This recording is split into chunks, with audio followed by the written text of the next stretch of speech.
Welcome to From the Mic Stand on Artistic Echoes. I'm Nick Degg and I'm from Stoke-on-Trent and I'm a poet. And the section of poetry I'm going to do tonight is all pretty much music based. And the first poem is called I Ain't No Music Man, and it explains about being a poet and not being a musician, even though the poem is set out like a song, and if I remember, it might even have a middle eight. So here we go. I ain't got a drum kit, I ain't got a bass, I ain't got a Marshall 'cause I ain't got the space. Ain't got a Hammond, I ain't got a Vox, ain't got no pedals, I ain't got no rocks. Don't need bar chords, don't need a B, augmented seventh, and I don't need an E. Don't need reverb, don't need echo, don't need feedback, I don't need a techo. Poem of the middle eight. I don't need a tour bus, don't need a van, don't need a gaffer, don't need a man. Don't need the drugs, man, don't need the speed, don't need the white stuff, don't need the weed. I just want a nice crowd, a couple of beers, 3 dozen heads and 6 dozen ears. Cheers. There we go. Thank you. This next one, there's a bit of a story behind this.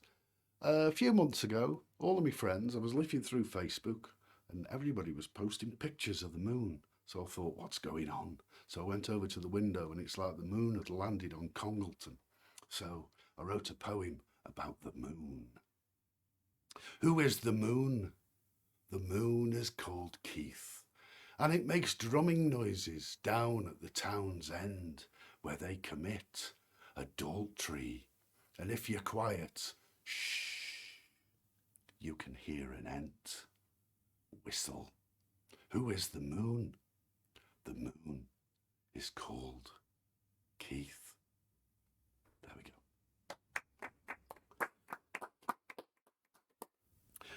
Now that was obviously about Keith Moon of The Who.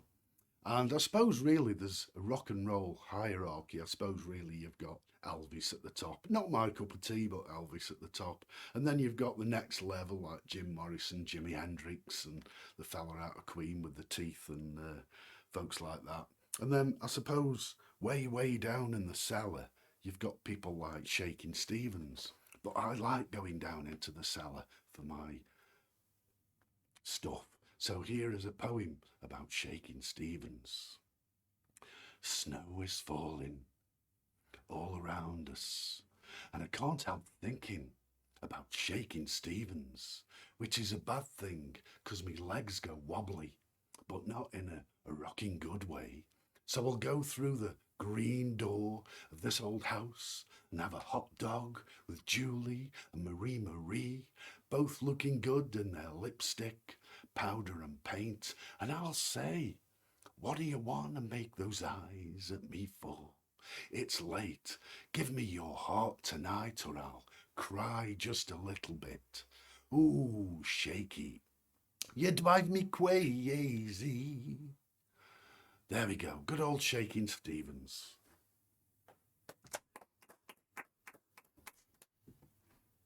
Right, this is not normally something I do. I don't normally read poems from books, but this set tonight, I thought I'd do something different by doing purely music things. So this is a poem called Glam Rock Horse. I've got a glam rock horse, wears David Bowie's boots, clip clopping down the high street, he gets some funny looks.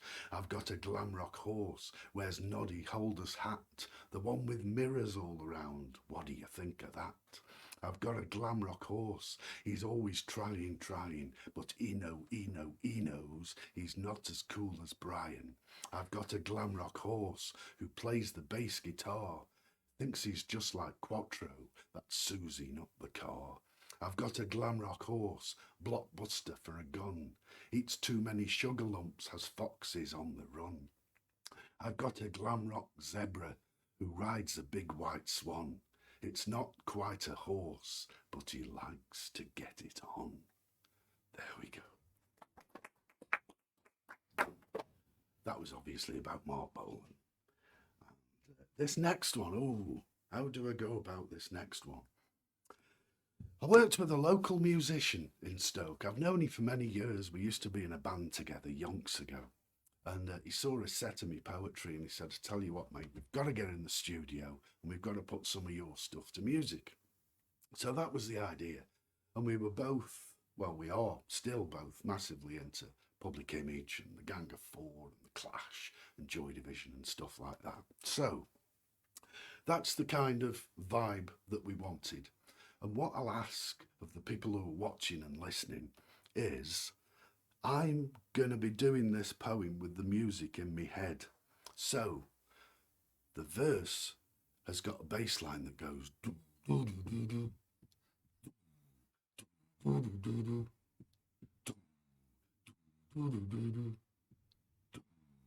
then the chorus is very much like London Calling, very choppy.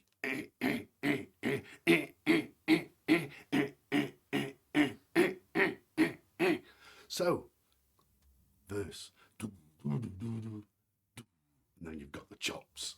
So if you have that in your heads while I'm performing the poem, hopefully we can make some beautiful music together. So this is called Record Shop.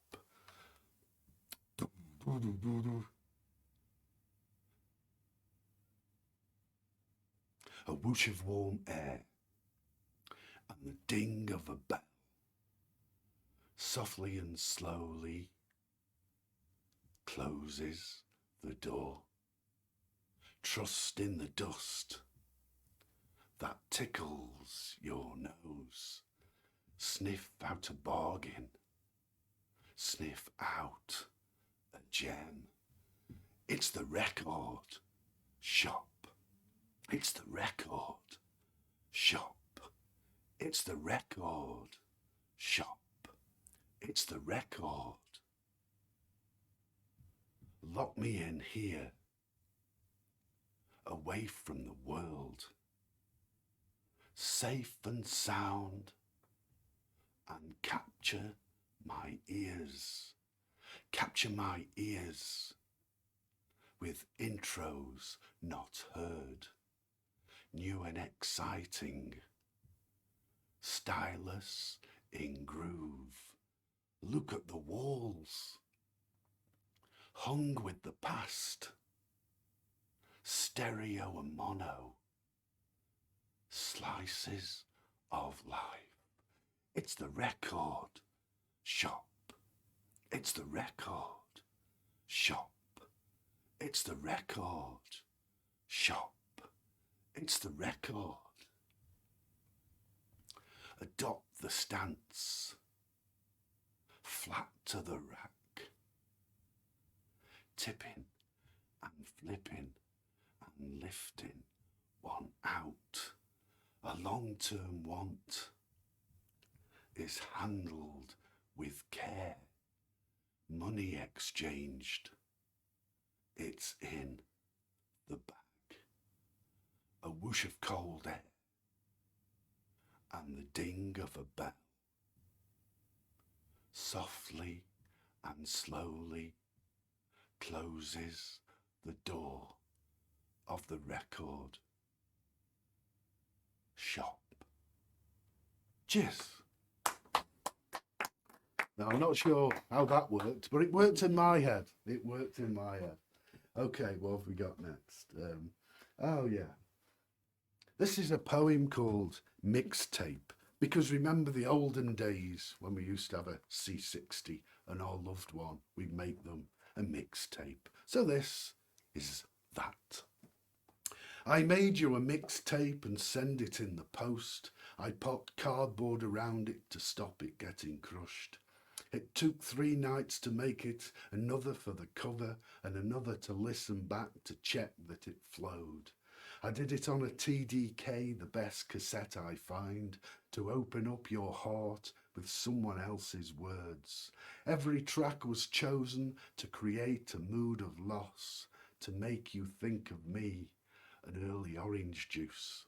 Walk into the sunset with your Alba tape recorder, blasting out my love for you through Edwyn Collins' voice. Cheers.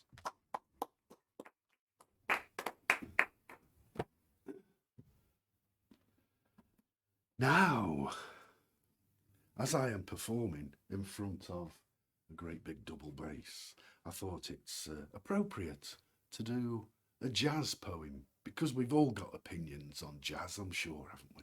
Some love it, some don't. I'm neither here nor there, but this is jazz poem.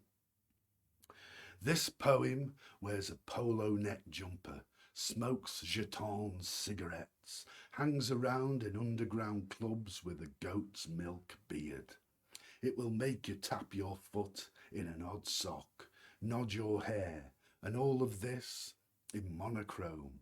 It might rhyme, it might not, but you will wonder what is going on or off. A trumpeter's just joined in. I wasn't expecting that, and I'm writing this poem with drumsticks.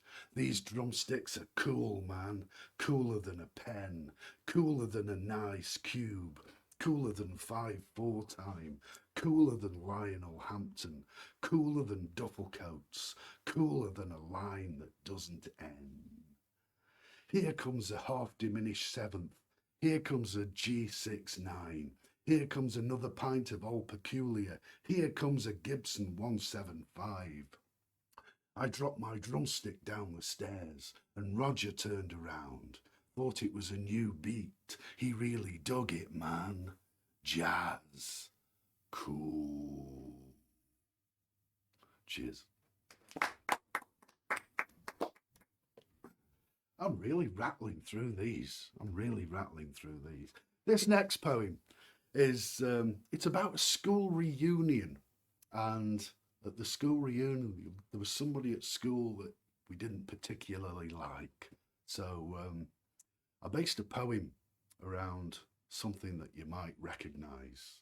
It's called You Were a Pain. You walked into the party like you were walking onto a yacht. Your hat strategically dipped below one eye. You looked a bit of a prat. At school you were a knobhead. That's what I used to think. But the image was hidden by shyness, and now the shyness is hidden by drink.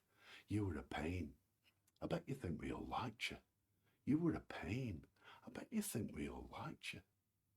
You went out with my sister and she was quite naive. You took her biggest prize away and then you took your leave. At school you were a poser, a total pain in the arse. Sitting there, stirring your coffee, sipping your coffee. You were a pain. I bet you think we all liked you. You were a pain. I bet you think we all liked you. You went up to Chester races and got a lucky win. Hundreds of pounds for a £5 bet and you bought a bottle of gin. And that was your first of many and it started your downhill slide. And I know this because I was told by a close friend. You were a pain. I bet you think we all liked you. You were a pain. I bet you think we all liked you. You were a pain. I bet you think this poem's about you. Don't you? Don't you? There we go. Cheers. Okay, where are we now? In my new book. Another new one. The ink is still pretty much wet on this. And it's called I Lost My Girl to an Alpine Pop Man. And I don't know if Alpine Pop was just a Stokey thing or whether it was through Cheshire and into Macclesfield. I'm not sure. Alpine Pop, yeah, it was like an independent pop company and they had lorries and they would drive around delivering pop to homes, and particularly the one in Newcastle-under-Lyme. The people who worked there were not particularly friendly to somebody who was a bit different. So if you got spiky hair or bleached hair, which I probably had at the time, I used to get spat at and shouted at and things like that. So the people who worked for Alpine Pop weren't particularly nice. So I lost my girl to an Alpine Pop man. At 14, we were love's young dream with a Woolies marker pen. Together forever, we'd write on walls again, again and again. When the future was the next Clash album, we hugged and kissed and laughed. But you went spare when I spiked my hair because you thought the Pistols were daft. At 15 you weren't so keen on my habit of watching bands on the rocks when I saw the buzzcocks and you started to look around. But what could I do to try and keep you when singles were under £1? So you left me for Dan, the Alpine pot man, who showered you with gifts. With his overtime he'd ply you with wine and snog you between his shifts. I was at fault, but to rub in the salt you'd be sipping Dan's free cola. But this was 1980, and your sister Katie said he still looked like a Bay City roller. So that was that. Our love went flat like an open bottle of pop. So you took the hand of Mr. Shangalang and I went to the shop. I bought Transmission by Joy Division because I loved them with all my heart. But it wasn't to be for you and me because music tore us apart. Cheers. Right, that's pretty much it of the music poems. I can do my crisp poem if you like, just to fill it out a bit. Yeah, I mean the poem about crisp, it is quite musical in one sense anyway, even though it's not about it's not musical. But just pretend there's a bass line behind. Let's pretend, because we can, can't we? Because we're artistic people. So. Monster munching kettle chips and savoury tomato spaceships, skips and snaps and bacon fries and frazzles that dazzle and water the eyes, chipsticks, wotsits, cheesy puffs, potato, corn maze and other stuffs, taste sensations on your tongue, it feels so right. It's just so wrong. Crispy crisp and crunchy crunch, just one bag with your lunch and you squeeze the bags in the shop to find the one that's full at top. We all do it. And did you know? A barbecue beef hula hoop makes an ideal crouton in oxtail soup. Oh yeah. I need some crisps. I need them now, flavoured pig or cheese or cow. Open the bag and breathe it in or pop the top off a Pringles tin. Savour the flavour, do us a favour, lend us a quid. I need a quaver. Crisps. I love you. Thank you. And it's nice to finish on the I love you words, because I do. All of you. I love you. Thank you.